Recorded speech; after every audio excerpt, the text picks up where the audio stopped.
As of recording, I currently have 101 platinum trophies, and I've gone over some of my list in other videos, so today I thought I'd go over the remaining platinums in my collection. First up, we have My Friend Pedro. This game is a side-scrolling shooter, and it is honestly one of the best side-scroll. I don't even know any side-scrolling shooters, but this is such a good game. It's actually so underrated. The plot itself is a bit weird, considering some banana just kind of tells you to kill people, but you know, you gotta listen to the banana.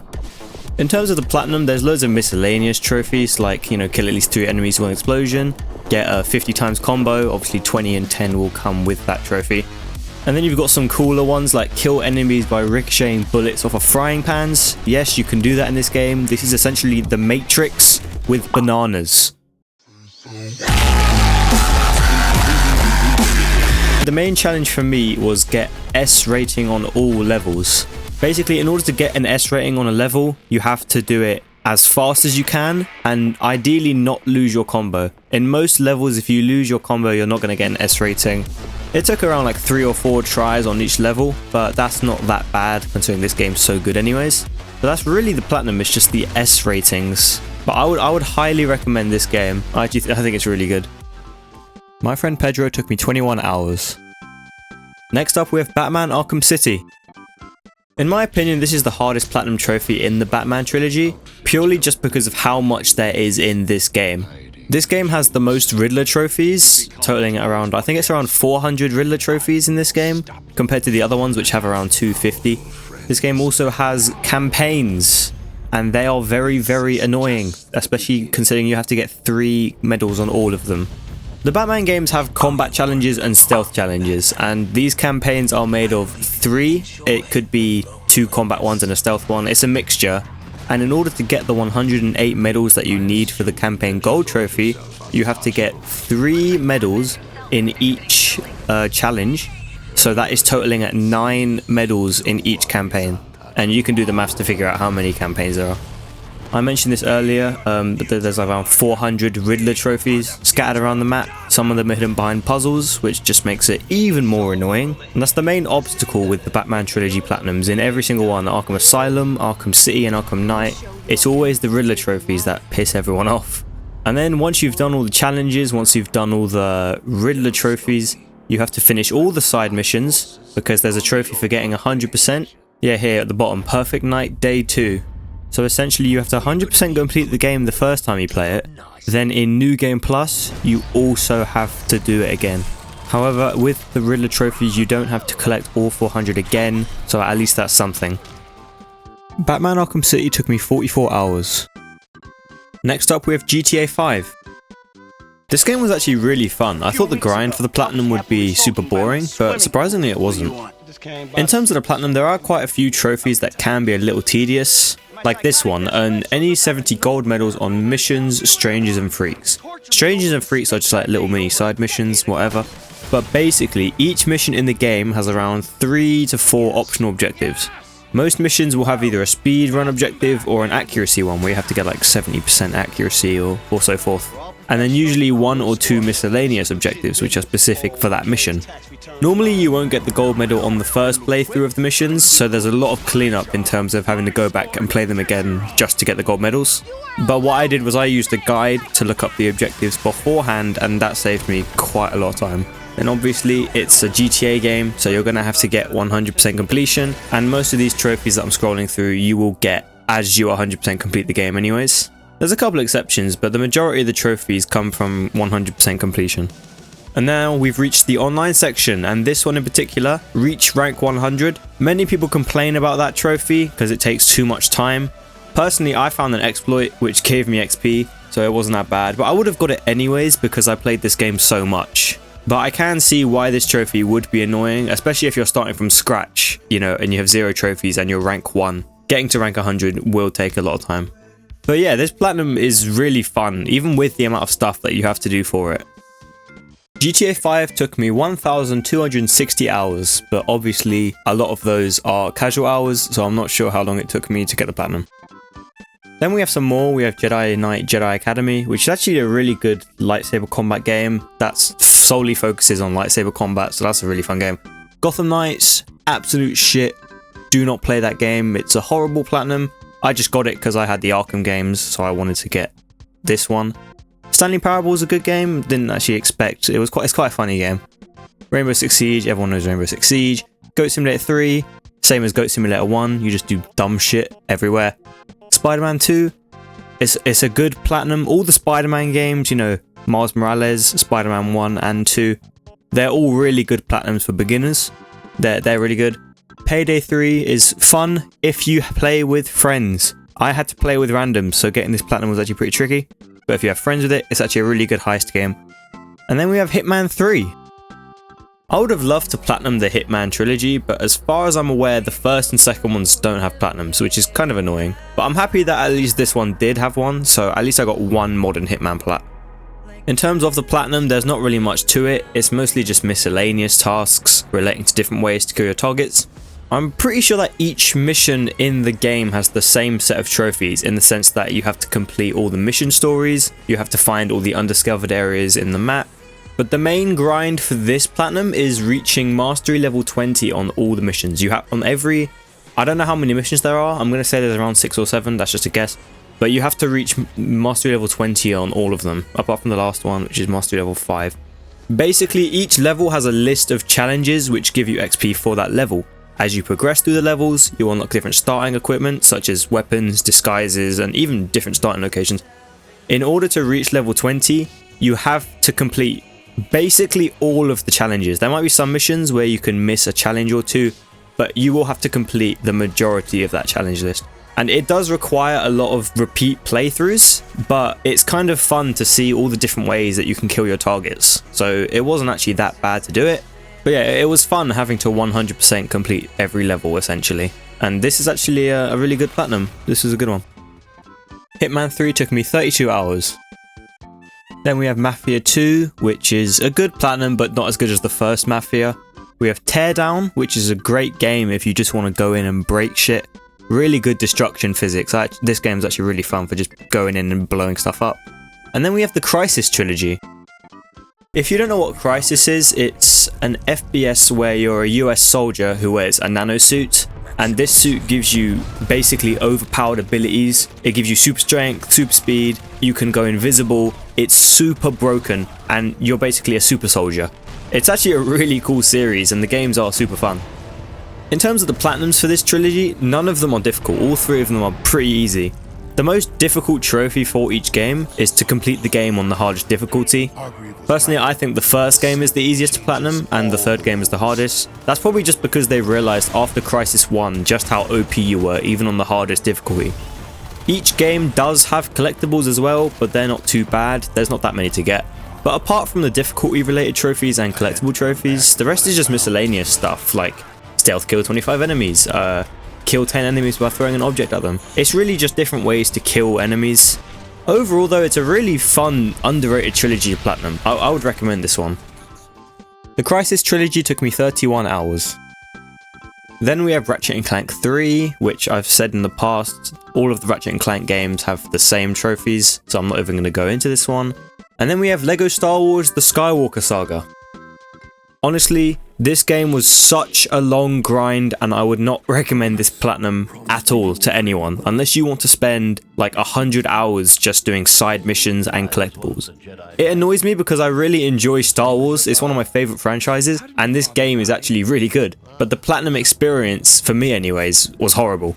For this platinum, it's a LEGO game, so you're going to have to get True Jedi in every level, you're going to have to get the mini kits, you're going to have to get all the red bricks. In this game, red bricks are called data cards, but they're just red bricks. And then gold bricks, they're called Kyber bricks in this one, but it's your general LEGO game stuff. But then we get to the annoying part of the trophy list, which is this section. Basically, in the free roam, there's around 24 planets, I think, that you have access to, and they all have their own side missions. They have their own maps, and it's free roam, so there's collectibles everywhere, and there's side missions. For these trophies, where you have to complete all the events, essentially, you have to 100% complete every single planet in the galaxy. It takes forever to do all of these, and it's extremely monotonous. The platinum itself isn't actually hard to do, it's just difficult to sit down and get everything done.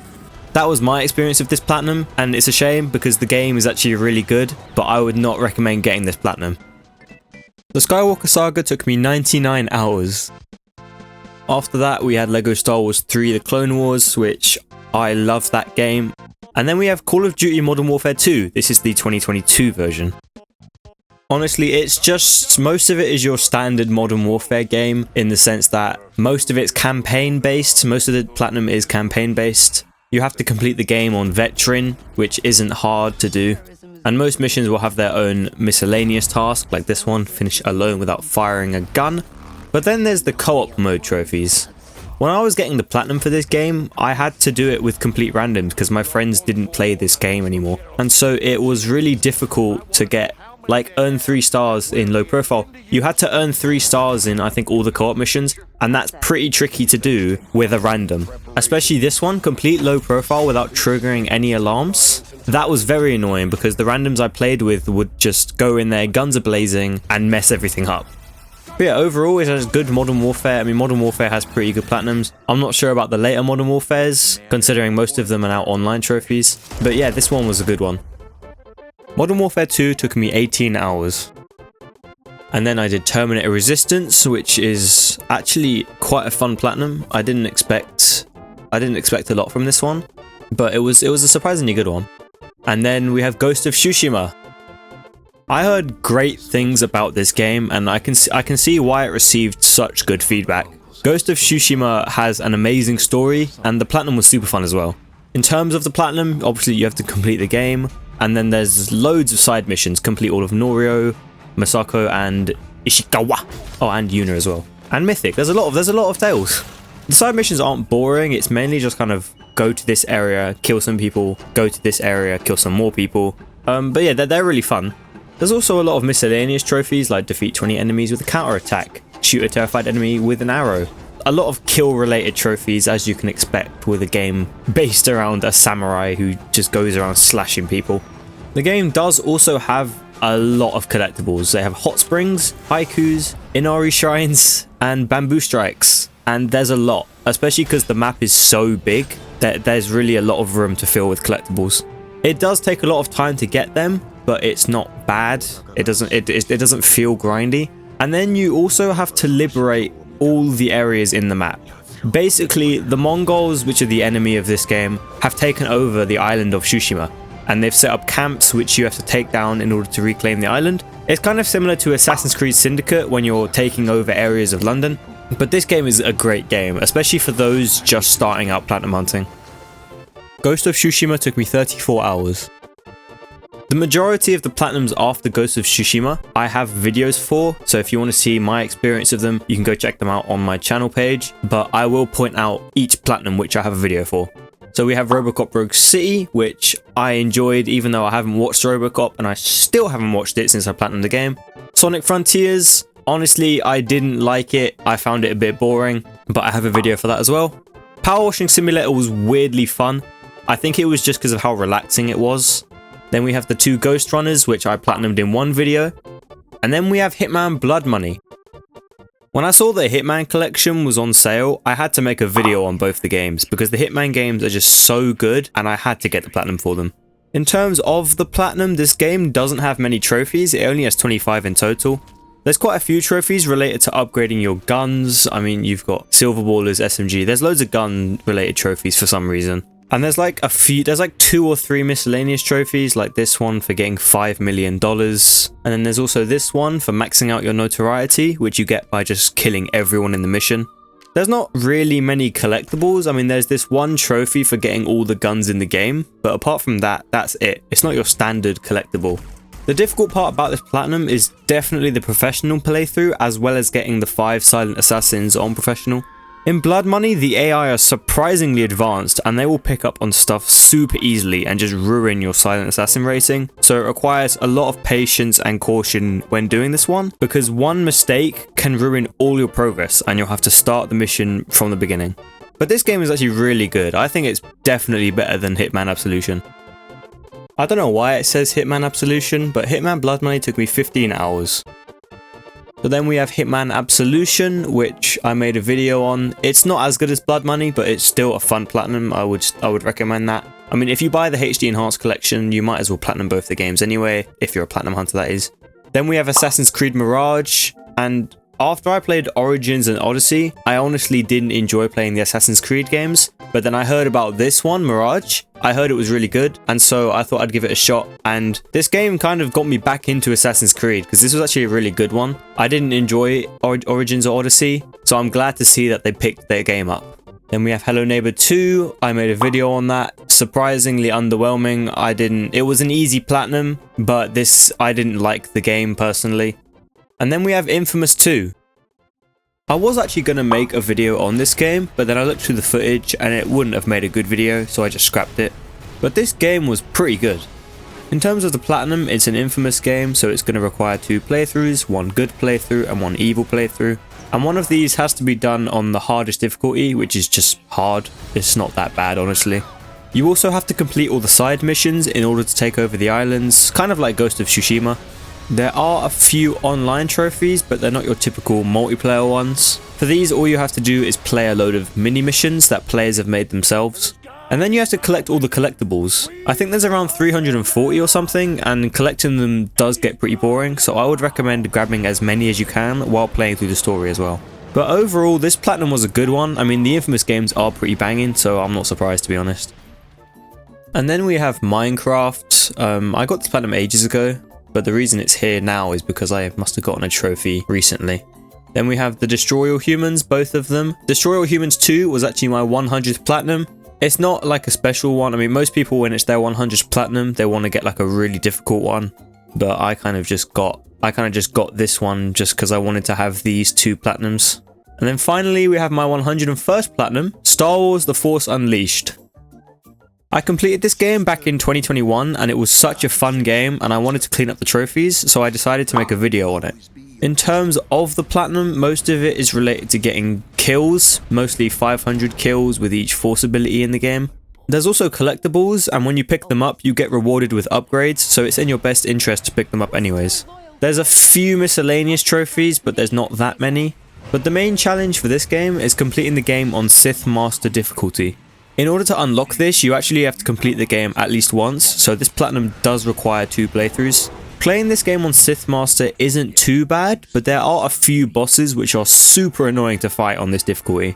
But overall, Sith Master isn't too bad, and this platinum is actually a really well-rounded and fun one. So that was the rest of my trophy collection. If you want to see me go over my other trophies, I'll put the playlist down in the description and I'll also put it in the end card of the video. Anyways, if you enjoyed the video, feel free to hit the like button, and if you want to see more content like this, go ahead and subscribe. So thanks for watching, and I'll see you in the next one.